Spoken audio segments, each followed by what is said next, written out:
Danielle Pierce had always believed that life was like a long business deal, full of risks, rejections, and rewards. She wasn't born into money, fame, or privilege.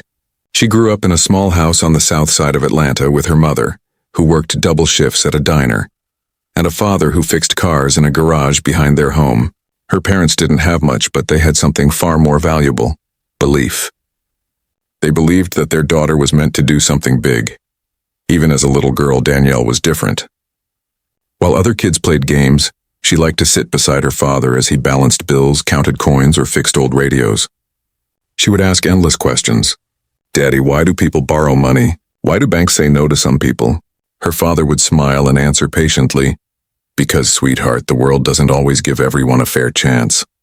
But one day, maybe you'll change that." Those words stuck in her mind forever. At school, Danielle wasn't the most popular, but she was the most focused. She was the kind of student who carried books bigger than her bag and stayed up late reading about economics and business instead of watching movies. Her teachers called her the girl who asks grown-up questions. When she was just 16, she started helping small shops in her neighborhood organize their accounts, teaching them how to save and plan. People started calling her Little Banker. After high school, she earned a scholarship to study finance at the University of Georgia. It wasn't easy. She worked part-time at a cafe to pay for books, often skipping meals just to make it through the semester. But Danielle didn't mind. She used to say, "Hunger keeps me focused." During her final year, she got an internship at a local bank. It was there she first saw how the world of money really worked, and how unfair it could be. She noticed something that bothered her deeply. Whenever someone from a poor background came in for a loan, especially black families or small business owners, they were almost always denied. The reasons were always policy, risk, or insufficient credit history. Yet the same bank gave large loans to people with connections and influence. Danielle started asking questions, but her supervisors would wave her off. "That's just how it works," they'd say. But to her, it wasn't fair. After graduation, Danielle climbed quickly through the ranks of the corporate world. She was smart, fearless, and always the first to arrive and last to leave. She didn't play office politics. She played strategy. Within a few years, she became one of the youngest vice presidents at a major financial firm. Still deep down, she wasn't happy.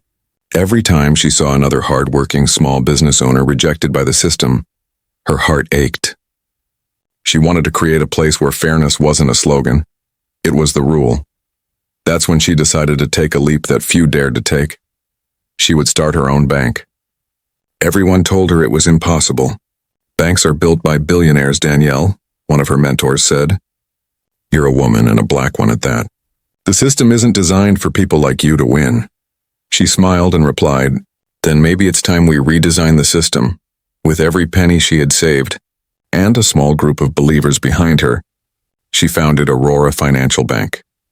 Her mission was clear: to give loans to people who had potential, not just privilege. She started small in a rented office with flickering lights and second-hand furniture. The staff was small too, 5 people who shared her dream. At first, no one took Aurora Bank seriously. Big banks mocked her idea. Investors refused to back her. But Danielle was unshaken. She worked 16-hour days, meeting clients herself, reviewing applications, and personally calling small business owners to understand their struggles. Slowly, word began to spread. Her compassion mixed with her intelligence became her superpower. Within 3 years, Aurora Bank began to grow. People trusted her because she treated them like humans, not numbers. Her slogan, "Dreams deserve a chance, Geka," appeared on billboards across the city. She gave small loans to barbershops, bakeries, and single mothers trying to start catering businesses.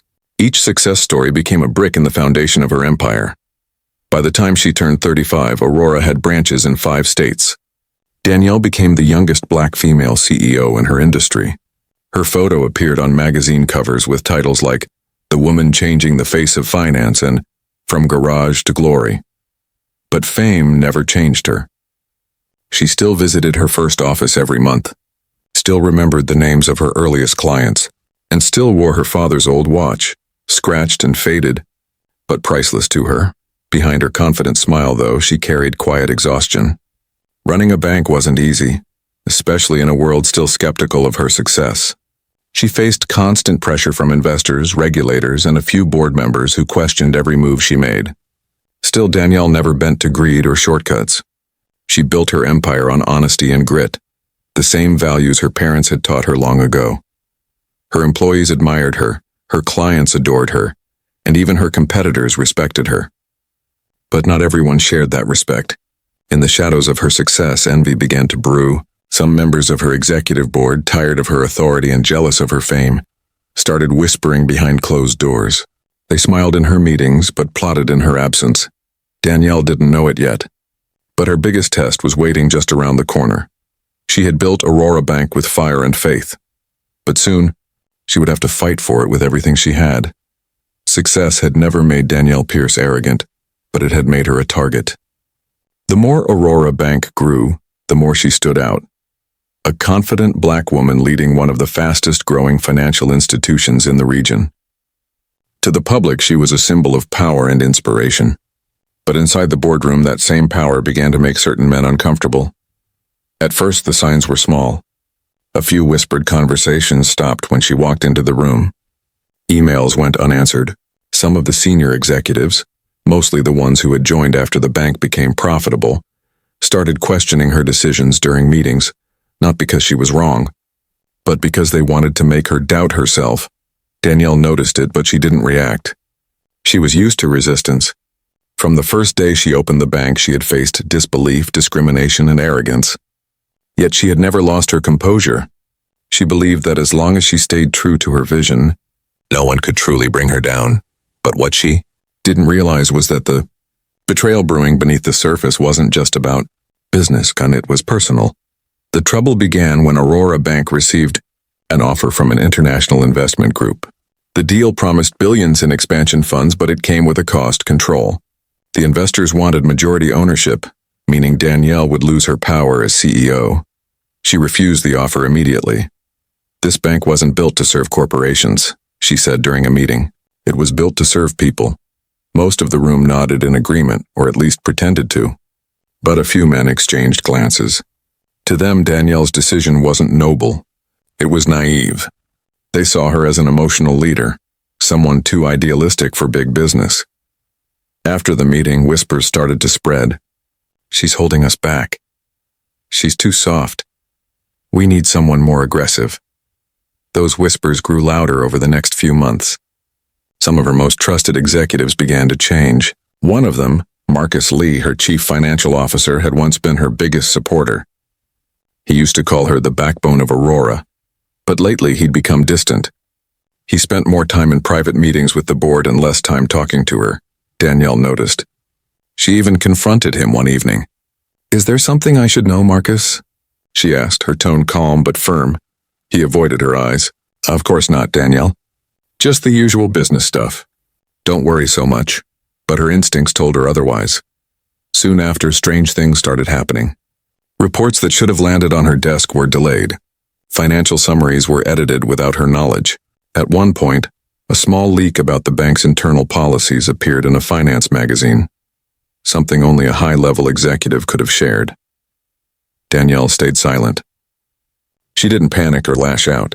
She knew reacting emotionally would only give her enemies ammunition. Instead, she began documenting everything. Every email, every meeting, every discrepancy. Her assistant, Layla, noticed the change. "You're quieter these days," she said one morning. Danielle smiled faintly. Sometimes silence is the loudest preparation. Then one morning, everything changed. Danielle walked into work like any other day. Sharp suit, coffee in hand, ready for meetings. The lobby was unusually quiet and people avoided her eyes. When she reached her office, 2 security guards were waiting outside. "Good morning, Ms. Pierce," one of them said awkwardly. "The board has requested your presence in the conference room." Danielle's stomach tightened, but she kept her face composed. "Of course," she said. "Lead the way." When she entered the boardroom, the air was thick with tension. All 12 board members were seated, their faces unreadable. Marcus sat at the end of the table, avoiding her gaze. "Good morning," Danielle said, her voice steady. "What's going on?" The chairman, an older man named Harold Brooks, cleared his throat. "Danielle, after careful review, the board has voted to remove you as Chief Executive Officer of Aurora Bank, effective immediately." For a moment, the room felt frozen. The words didn't seem real. "Remove me?" she repeated slowly. "On what grounds?" "Lack of strategic alignment with the board's vision," Harold said flatly. "We believe the bank needs new leadership for the next stage of growth." Danielle looked around the table, searching for even one friendly face. None met her eyes. She turned to Marcus. "You?" she asked quietly. Marcus swallowed hard. "It's not personal, Danielle. It's just business, she repeated, her voice calm but sharp. "You mean greed?" The silence in the room was heavy. Harold gestured to the guards. "Security will escort you out. We've already disabled your access to all systems. You'll receive official paperwork by the end of the day." Danielle stood slowly. She didn't yell, didn't cry, didn't beg. She simply looked around one last time and said, "You may have taken my title, but you'll never take my integrity, and that's something you can't vote out." Then she walked out, her heels clicking softly on the marble floor. Every step echoed through the halls, steady, proud, unbroken. Outside, the press had already gathered, somehow tipped off about the meeting. Cameras flashed, microphones were shoved toward her, questions flying from every direction. "Ms. Pierce, how do you feel about being removed? Do you plan to fight back? Is this the end of Aurora Bank for you?" She said nothing. She just smiled faintly and walked past them straight to her car. Her assistant Layla ran behind her, nearly in tears. "What are you going to do?" she asked. Danielle paused at the car door, her reflection glimmering against the window. "What I've always done," she said softly. "Keep building." As she drove away, the skyline of Atlanta shimmered in the distance, tall, golden, full of promises and lies. She didn't know what the next hour would bring, but one thing was certain. The woman they had tried to silence was not broken. She was planning her comeback, and it would start sooner than anyone expected. The sun was too bright that morning, almost cruelly bright. It painted the glass walls of Aurora Bank in gold, but for Danielle Pierce, everything felt colorless. The building she had built, the one she had spent years dreaming about, designing, and dedicating her life to, no longer belonged to her. Her car rolled to a stop outside the headquarters, and she sat there for a moment, gripping the steering wheel. The place looked the same.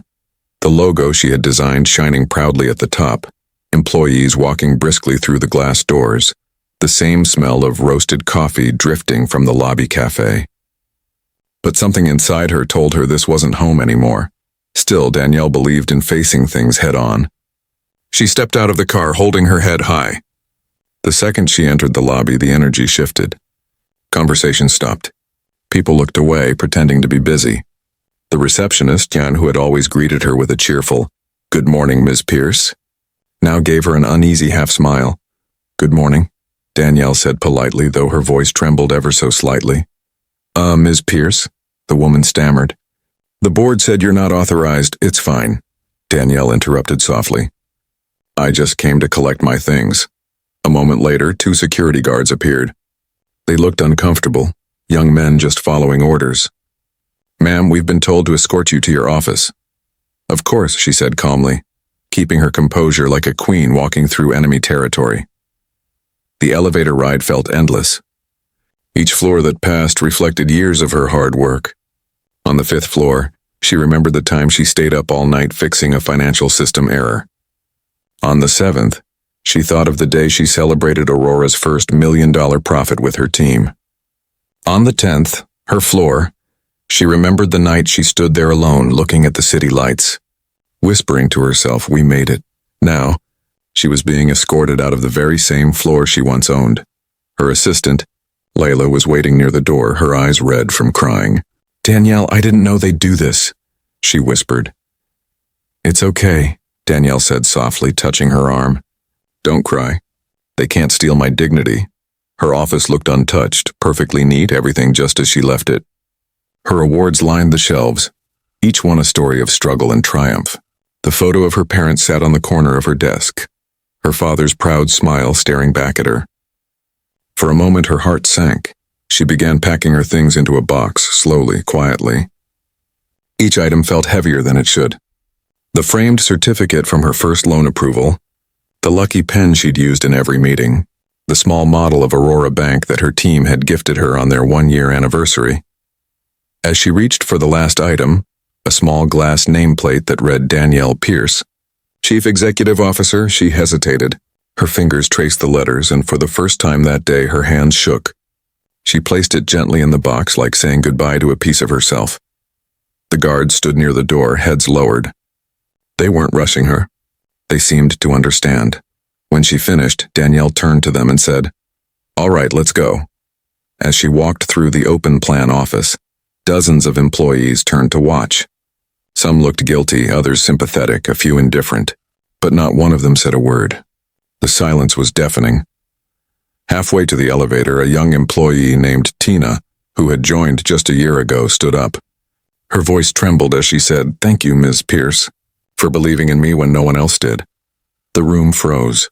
Danielle stopped, turned, and gave the girl a small, warm smile. "Never stop believing in yourself, Tina. That's how you win." Then she walked out, her heels clicking rhythmically on the marble floor, a sound that echoed like a heartbeat refusing to die. Outside, the flash of cameras hit her like lightning. A swarm of reporters surrounded her, their voices loud and sharp. "Ms. Pierce, how do you feel about being forced out? Is it true you were accused of mismanagement? Do you plan to sue the board? Will you be starting your own company?" Danielle stopped for a brief second, her face calm and steady. She looked straight into the nearest camera and said, "The truth doesn't need defending. It only needs time." Then she turned and walked away. It was the perfect sentence, simple, fearless, and powerful enough to silence the noise. As she reached her car, a cold breeze brushed her face. For a moment she felt the sting of humiliation. The woman who once stood at the top of the financial world had just been escorted out like an intruder. The media would twist her story. The headlines would humiliate her. The people she once trusted had turned their backs. But beneath that sting, a fire began to burn. In her car, she sat quietly, staring at her reflection in the rearview mirror. Her eyes were tired but alive. Her mind was racing. 5 minutes passed. 5 minutes of silence. 5 minutes of heartbreak. 5 minutes of remembering everything she had built, and then, in the 6th minute, she smiled. "They think they ended me," she whispered. "But this is just the reset." She pulled out her phone and made one call, to her lawyer, James Whitaker, the man who had helped her set up Aurora years ago. "James," she said firmly, her voice full of calm fire, "activate the documents." He didn't need to ask which ones. "Understood," he said. "You're still the majority shareholder. I'll handle it immediately." Danielle ended the call and started her car. The engine roared to life, steady, confident, powerful, just like her. As she drove away from the glass building that had once defined her life, she didn't look back even once, because deep inside, she already knew what no one else did. She wasn't walking away defeated. She was driving toward her comeback, and when she returned, it wouldn't be as an employee or even as a CEO. She'd return as the owner, and this time, no one could take that away. The city skyline glimmered through her car windshield like 1,000 cold eyes watching her fall. Danielle Pierce sat in the driver's seat, hands frozen on the steering wheel, the faint hum of the engine filling the silence. She hadn't driven far from Aurora Bank. She couldn't. Her mind was spinning too fast to think, too heavy to move. For the first time in years, she felt truly alone. The board's betrayal played in her head on repeat. Their calm voices, their fake politeness, the way Marcus couldn't even look her in the eye. Everything she had built from scratch, every sacrifice she'd made, every sleepless night, all of it had been erased in a single meeting. She leaned her forehead against the steering wheel, closing her eyes. Her breath came slow and shaky. She wasn't crying, not yet. She was too stunned for that. Inside those first 5 minutes, time seemed to stretch and twist. Minute 1, disbelief. She replayed it all in her mind. Did that really just happen? She had been the face of Aurora, the founder, the leader. They couldn't just erase her name with a vote. But they had. Minute 2, anger. Her fists clenched. She remembered the smirks, the shallow pity in the chairman's voice. Lack of strategic alignment, he had said, as if stripping her of everything she'd built was just a routine decision. She wanted to scream. She wanted to drive back and make them feel the weight of what they'd done. But anger without purpose, she knew, was just noise. Minute 3, heartbreak. Images of her father flashed through her mind at his smile, his faith in her. "One day you'll change the system," he used to tell her. She had thought she was finally doing it, and now, the system had changed her instead, chewed her up and spat her out. For the first time, she wondered if maybe they had won. Maybe the world really wasn't built for people like her. Minute 4. Silence. No thoughts, no tears, no words. Just silence. It was the kind of silence that could either destroy you or build you back stronger, and then came minute 5. She lifted her head slowly, her reflection staring back from the rearview mirror. Her mascara had smudged, her eyes were tired, but beneath all that, she saw something. The same fire she had when she first dreamed of building Aurora Bank. "They think they buried me," she whispered, voice steady now. "But I'm the seed." Her sadness began to burn away, replaced by something sharp, focused, unstoppable. Danielle reached for her phone, scrolled through her contacts and found one name, James Whitaker, her lawyer and longtime confidant. She pressed call. "James, it's Danielle," she said. "Danielle, I just saw the news. Are you okay?" "I'm fine," she said firmly. "Listen carefully. Do you still have the shareholder documentation we filed 3 years ago? The private trust papers?" There was a pause. "Yes, of course. You mean the ones securing your personal stake?" "That's the one," she said, her voice calm and measured. "I need you to activate it now." Another pause. "Understood," he replied. "That makes you the majority shareholder again. They can't legally remove you without your consent." A slow, knowing smile spread across her face. "Exactly. I let them think they had power. Now let's remind them who really owns the bank." As she hung up, the weight on her chest began to lift. Her pulse steadied, her mind clearing like a sky after a storm. The same building that had just kicked her out would soon see her walk back through its doors. Not as the victim, but as the victor. She started her car and began driving. The city lights blurred past, glowing like sparks of energy fueling her determination.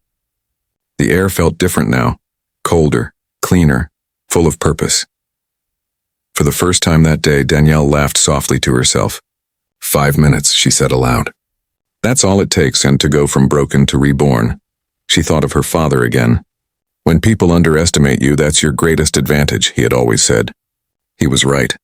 The board had underestimated her, not just as a leader, but as a strategist.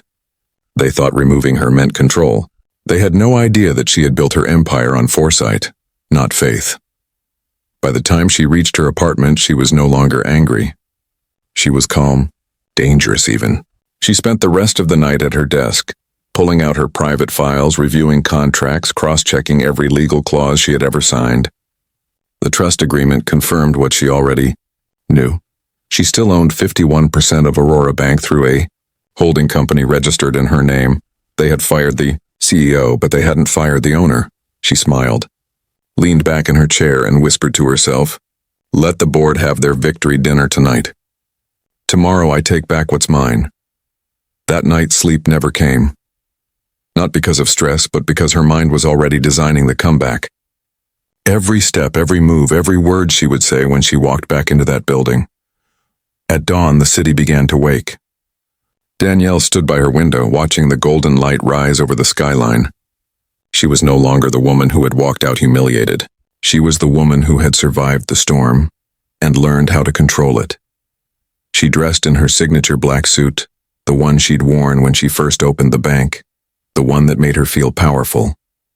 As she fastened her watch, her father's old, worn watch, she smiled. "Let's get back to work," she said quietly. 5 minutes had changed everything, and now, it was time for her to change everything back.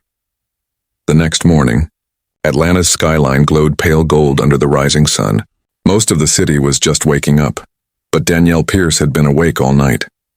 She hadn't slept a minute. Her apartment was a battlefield of papers, legal files, and half-empty coffee mugs. Every contract, every clause, every forgotten document from Aurora Bank's early days was spread across her table like puzzle pieces waiting to lock together. Her mind was razor-sharp now. There were no tears, no hesitation, only focus. She wasn't thinking about revenge. She was thinking about justice. By 6 a.m., her lawyer, James Whitaker, arrived. His suit was wrinkled and his tie hung loose. "You called at midnight," he said, half smiling. "I knew you were up to something big." Danielle didn't even look up from the file she was reviewing. "They took my title, James, but not my company." James opened his briefcase and laid out a folder.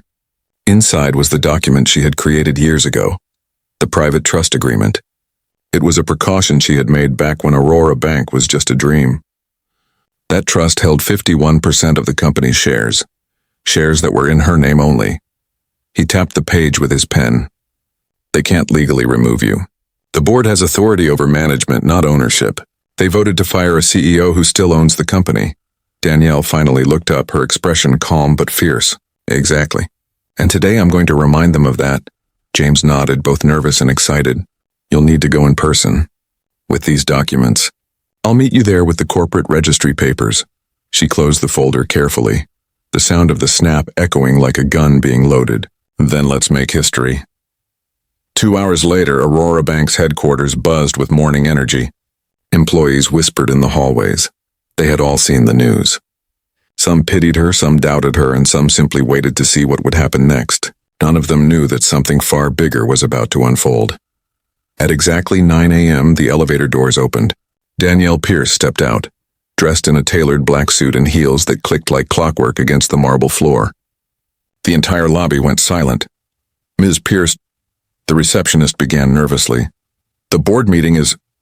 I know, Danielle said smoothly, and I'm right on time. Upstairs, the board members were already seated. Marcus Lee sat at the head of the table, looking uneasy. When the door opened and Danielle walked in with James behind her, every head turned. Danielle, Harold Brooks, the chairman, said with forced politeness, "You're not authorized to be here." She smiled. "Actually, Mr. Brooks, that's where you're mistaken." James set the folder on the table. The room went quiet as Danielle slid the papers across. "Before you continue running my company into the ground, you might want to review this, the Aurora Ownership Trust, filed and verified 3 years ago." Marcus frowned, flipping through the documents. His face drained of color. "This says you still hold majority ownership." "That's correct," Danielle said, her voice calm but cutting. "I own 51% of Aurora Bank, meaning your vote to remove me as CEO was legally invalid. You don't have the authority to fire the owner." Harold stammered. This can't be." "Oh, but it is," James interrupted firmly. "We've already verified it with the state registry this morning. Ms. Pierce is not only the majority shareholder, she's also reinstating herself as CEO effective immediately. Any actions taken by this board in the past 24 hours are null and void." Silence, the kind that makes time stop. Danielle folded her arms, looking around the table at the men who had betrayed her. "I built Aurora from a small rented office. I paid your salaries when this bank had nothing. And you thought you could erase me with a vote?" She leaned forward slightly. "You built your power on my foundation, and today that foundation is reminding you who it belongs to." No one spoke. Some stared at the documents. Others couldn't meet her eyes. Finally, Marcus stood up, his voice shaky. "Danielle, listen." "No, Marcus," she said softly. "You listen. Loyalty isn't tested when things are easy. It's tested when you're tempted. You failed that test." Then she turned to Harold. "Effective immediately, I'm restructuring this board. Those who forgot their integrity will be replaced by people who remember what Aurora stands for. Fairness, honesty, and courage." Harold swallowed hard. "You can't just..." She cut him off with a faint smile. "I already did." James handed out copies of the legal notice, each stamped and signed. "It's official," he said simply. Danielle walked toward the window, looking down at the city below. This bank was born out of a promise to give people second chances. Today I'm giving Aurora one too. She turned back to the stunned room, her eyes glowing with calm fire. Meeting adjourned. And just like that, she walked out, the sound of her heels echoing down the hallway like victory drums. Employees peeked out from their offices, eyes wide with disbelief. When she reached the lobby, the silence broke into applause. The people who had once watched her escorted out now watched her reclaim her throne. Outside, the press was waiting again. Cameras flashed. Microphones were raised. "Ms. Pierce, what just happened in there?" one reporter shouted. Danielle smiled. "Justice happened. And for the record, you can't oust the owner of her own dream." She got into her car, the same one where her breakdown had begun just a day earlier. But this time, when the engine started, it didn't sound like escape. It sounded like triumph. As she drove away, she whispered to herself, They tried to end my story. They just helped me start a better chapter. By the end of that unforgettable morning, the news had already spread like wildfire. Within hours, every major business network was talking about her. Black CEO reclaims her bank in stunning legal victory. Danielle Pierce outsmarts her board in historic takeover. The woman who beat the system and won back her empire. Greens. Across the country flashed her name, her calm face, and that single image of her walking out of the Aurora building, victorious, elegant, and unshakable. But Danielle didn't care about headlines. She never wanted fame. She wanted change. Still, as she scrolled through her phone that evening, she couldn't help but smile at the thousands of messages flooding in. Some came from strangers, others from people she hadn't heard from in years. Entrepreneurs, students, women from all walks of life, all thanking her for being the reminder they needed. One message stood out. It was from a young girl named Renee, a college student. Ms. Pierce, I saw what you did today. I was about to quit my business class because I thought people like me could never lead a company. Now I'm not quitting. Thank you. Danielle read it twice, her eyes softening. She had spent years building Aurora for customers, but now she realized she had built something much bigger. Belief. The next morning, Aurora Bank's lobby looked different. The energy had shifted. People who once avoided her gaze now stood straighter when she passed. Some smiled, some clapped quietly, but all of them felt the same thing: respect. Her assistant Layla greeted her at the door with watery eyes. Welcome back, Ms. Pierce, Danielle smiled. Feels good to be home. She didn't waste time. That same day, she called for a full staff meeting, not in a private boardroom this time, but in the open lobby where everyone could hear her. Hundreds of employees gathered, some still in shock that she was back. The air buzzed with anticipation. Danielle stepped up to the small stage, microphone in hand, wearing her signature black suit. Her voice, calm but powerful, filled the room. I know the last few days have been difficult, she began. Some of you were confused. Some of you were scared. And I don't blame you. What happened wasn't just a business move, Wayne. It was a betrayal of trust. But I didn't come back to talk about revenge. I came back to rebuild what we lost together. She paused, letting her words settle. Every eye in the room was fixed on her. When I started Aurora, it wasn't to make headlines or money. It was to make opportunity. For people who were told they didn't belong in boardrooms or banks. Somewhere along the way, a few forgot that. But not me. And not you. The crowd murmured in agreement. She smiled faintly. From today, things will change. Aurora will no longer be led by greed, but by growth. We'll serve communities again. We'll reinvest in small businesses, in women and families who need a hand up, not a handout. Because this bank was built by the people for the people, and I intend to keep it that way.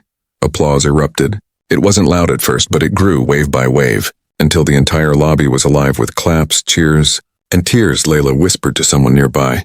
She's not just back. She's reborn. That evening, Danielle met with James in her office.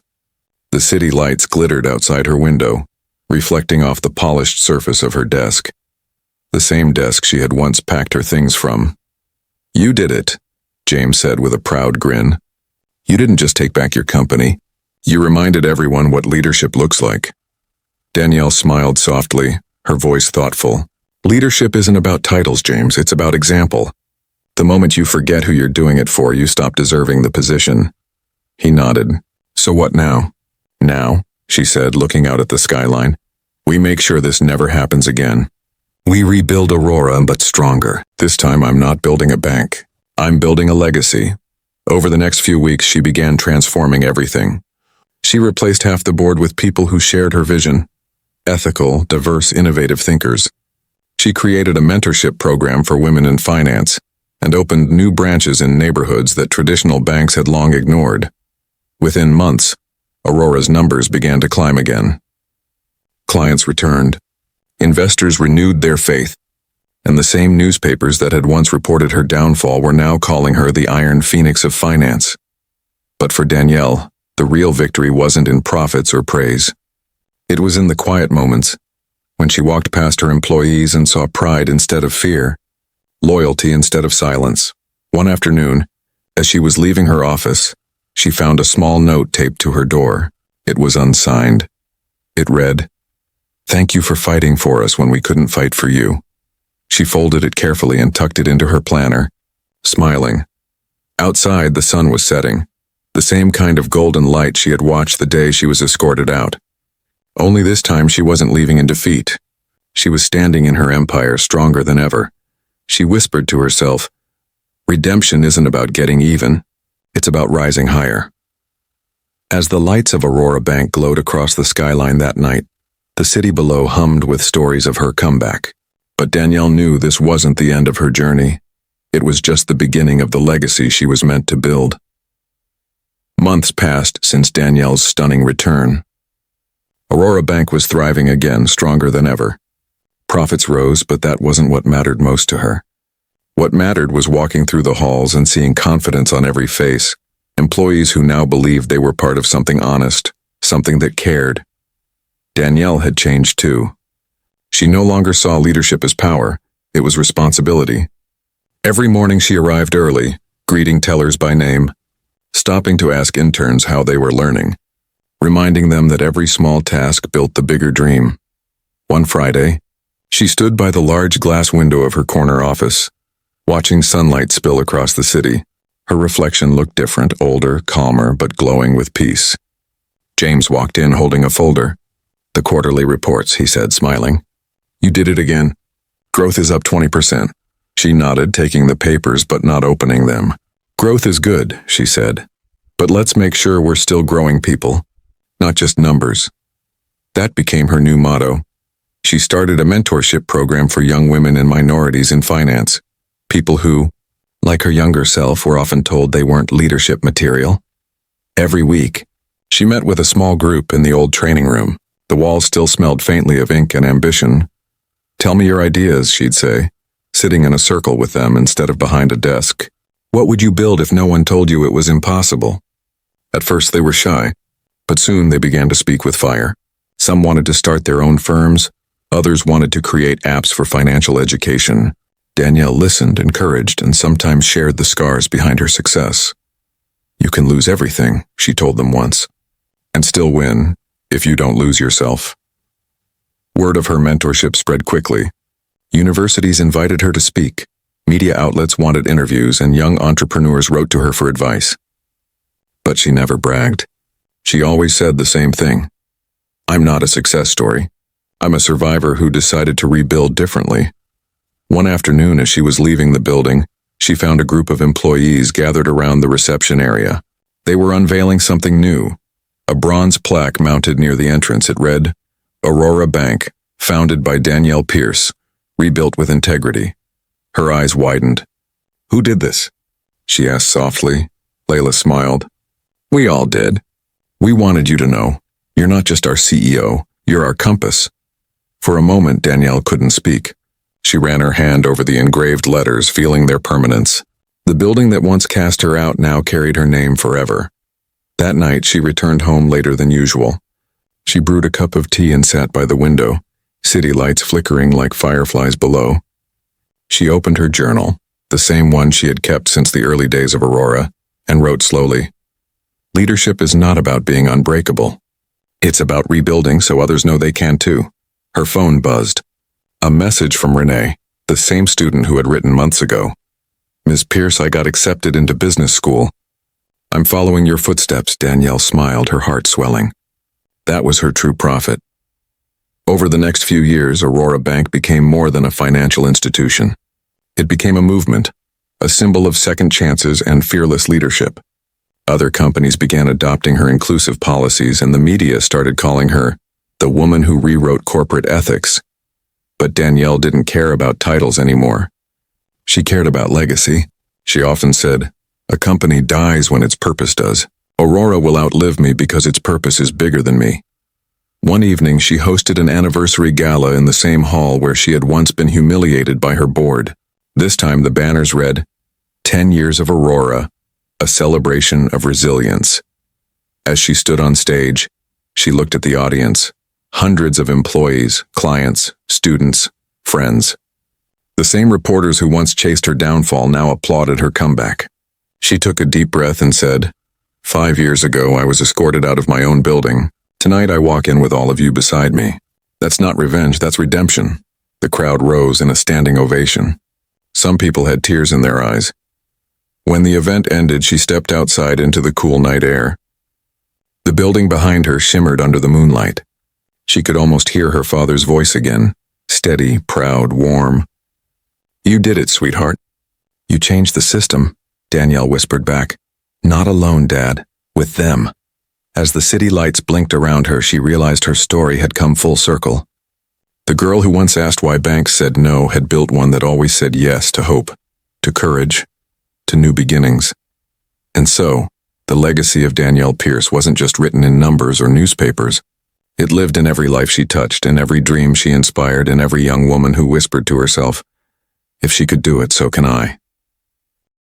That was her greatest investment, and it would keep growing long after she was gone. The years that followed were golden for Danielle Pierce, not because of wealth, but because of meaning. Aurora Bank had become a living symbol of second chances, a place where dreams were funded, not judged. But deep inside, Danielle knew her work wasn't done. She had rebuilt her company.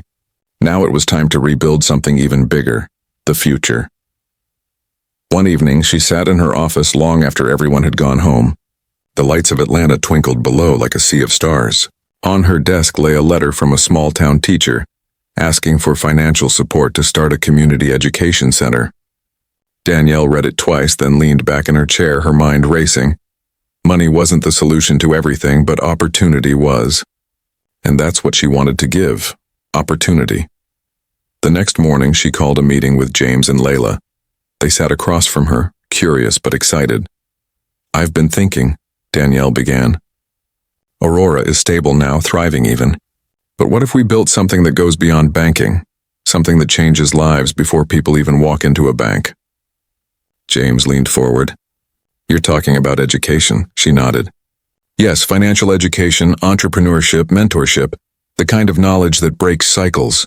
I want to start a foundation." Layla's eyes lit up. "You mean like a charity?" "Not charity," Danielle said, smiling. "Empowerment. We'll call it the Aurora Foundation for Future Leaders. Its mission will be simple: to teach, fund, and mentor young people with potential but without access." They exchanged looks of awe. Within months, the Aurora Foundation was born. It began modestly. A few workshops in community centers, scholarships for students like Renee, small grants for young entrepreneurs. But soon it grew beyond anyone's expectations. Danielle visited schools, spoke at youth conferences, and even launched a free online course teaching financial literacy to underserved communities. Her story became part of the curriculum, not as a tale of revenge, but of resilience. Students learned not just how to manage money, but how to manage themselves, their fears, their setbacks, their comebacks. One afternoon, she visited a small high school in Alabama. The principal had invited her to speak to graduating seniors. The gym was packed, but it was quiet when she walked in. The students had seen her on TV, the woman who'd been kicked out of her own company and came back stronger. Standing before them, Danielle didn't talk about business strategies or success secrets. She told them about failure. "I was once escorted out of a building I built with my own hands," she said. "And that moment, in the one that should have broken me, Raisan, became the moment that built me. So when life throws you out of your own dream, don't wait for someone to open the door. Build a new one." The students cheered. Some cried. Afterward, one girl approached her with trembling hands. "Ms. Pierce," she said softly, "I used to think people like you were born special, but now I think maybe we can become special." Danielle smiled, touched. "You already are," she said. "You just need to see it before the world does." As she walked out of that school, she felt something deeper than pride. She felt peace. Her journey, once filled with betrayal and pain, had transformed into a purpose far greater than revenge or redemption. It had become a roadmap for others.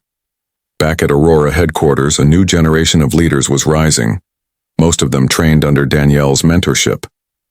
She had begun stepping back from daily operations, trusting the people she'd nurtured to carry the mission forward. One evening, she gathered her team for a private dinner. "I built Aurora," she said, raising her glass, "but you've built its future. This company isn't mine anymore, it's ours, and someday it'll be yours alone. Promise me one thing: when your turn comes, lead with heart, not fear. They all raised their glasses in return. "To the future," they said. "To the future," Danielle echoed, smiling. Years later, Aurora Bank and the Aurora Foundation had expanded internationally. Danielle's work was studied in universities. Her name appeared in textbooks, documentaries, and business journals. But she never let fame define her. She often said, "If my name lasts longer than my impact, then I didn't do enough." On her 65th birthday, she returned to the very first office where Aurora began. A tiny space with cracked walls and an old desk she had once borrowed. The room had been preserved by her team as a piece of history. She stood there quietly, touching the worn wood, remembering the girl who once sat there with nothing but faith and fire. Outside, she heard laughter, a group of young interns from the foundation touring the place. She smiled, realizing the circle was complete. Before leaving, she scribbled a note on a sticky pad and placed it on the desk. It read, "To whoever sits here next, when they doubt you, thank them. Doubt is proof that you're doing something they couldn't." Then she turned off the lights and walked out, the door clicking softly behind her. As the sun dipped over Atlanta, the lights of Aurora Bank and the Aurora Foundation glowed side by side, twin symbols of resilience, leadership, and hope. Danielle Pierce had not only reclaimed her dream, she had built a road that others could follow, a road paved with courage, compassion, and conviction. And though she never said it out loud, everyone who knew her could feel it. Her story wasn't just about business anymore. It was about the kind of victory that outlives its creator, the kind that turns pain into purpose, and legacy into light. Years turned into decades, but the name Danielle Pierce never faded. It wasn't written in marble or trapped in textbooks. It was carried in the hearts of those she had inspired. What began as one woman's rebellion against injustice had become a movement that redefined what leadership meant. By now, Aurora Bank was not just a financial institution. It was a philosophy. Across continents, its glass buildings rose, shining symbols of hope. The Aurora Foundation had built schools, launched mentorship programs, and funded thousands of small businesses owned by women and minorities. In every city where an Aurora branch stood, a plaque hung near the entrance that read, "Founded by Danielle Pierce, rebuilt by belief." Even though Danielle had officially retired years earlier, her influence could still be felt everywhere. Her quotes appeared on billboards, her speeches were studied in leadership courses, and her story was told to every new employee during training. But Danielle herself had quietly stepped away from the spotlight. She lived in a quiet home on the outskirts of Atlanta, surrounded by nature, her days simple and peaceful. She spent her mornings tending to her garden, her afternoons reading letters from students who had benefited from her foundation, and her evenings watching the sunset with a cup of tea. One day, she received a letter marked urgent. It was from Renee, the same young woman who had once written to her during her comeback years. Renee was now the new CEO of Aurora Bank, the first person Danielle had ever mentored to reach the very top. The letter read, "Dear Ms. Pierce, we're hosting Aurora's 25th anniversary next month. The board and I would be honored if you'd come. There's something we want to show you, something built from your vision. With love, Renee." Danielle smiled softly as she read it. Her heart swelled with pride. She hadn't been to Aurora's headquarters in over a decade, but she knew it was time.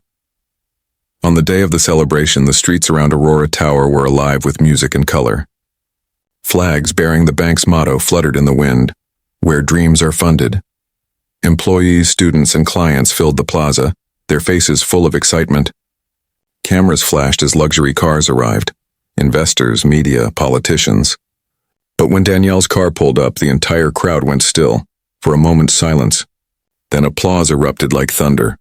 Danielle stepped out slowly, dressed in a simple white suit, her silver hair catching the sunlight. She waved, humbled but graceful, as people cheered and chanted her name. It wasn't fame she felt, it was family. Inside the main hall, a massive portrait hung on the wall, not of Danielle sitting in a chair or holding an award, but of her standing among workers, sleeves rolled up, smiling. Under it, the inscription read, "She didn't lead from above. She led from beside us." Tears filled her eyes as Renee approached the stage. "Ladies and gentlemen," Renee said proudly, "the reason we are all here isn't just because of a bank. It's because of a belief. A belief started by a woman who turned her pain into power, her loss into leadership, and her story into all of ours. Please welcome, the heart of Aurora, Ms. Danielle Pierce. The applause was deafening. Danielle walked onto the stage slowly, holding back tears. She took the microphone and smiled, her voice calm and warm. When I was younger, she began, I thought leadership was about control. Then I learned it's about compassion. I thought success was about what you build. Then I learned it's about who you build. The room fell silent, every word sinking deep. I was ousted from my own company once, she continued softly. They told me I didn't belong in the room I created. But here's what I learned. When you build something with honesty, with love, with purpose, no one can truly take it from you. Not even time. A quiet tear rolled down her cheek as she looked at Renee. Seeing this next generation, seeing you, proves that what we plant in others will outlive us. That's legacy,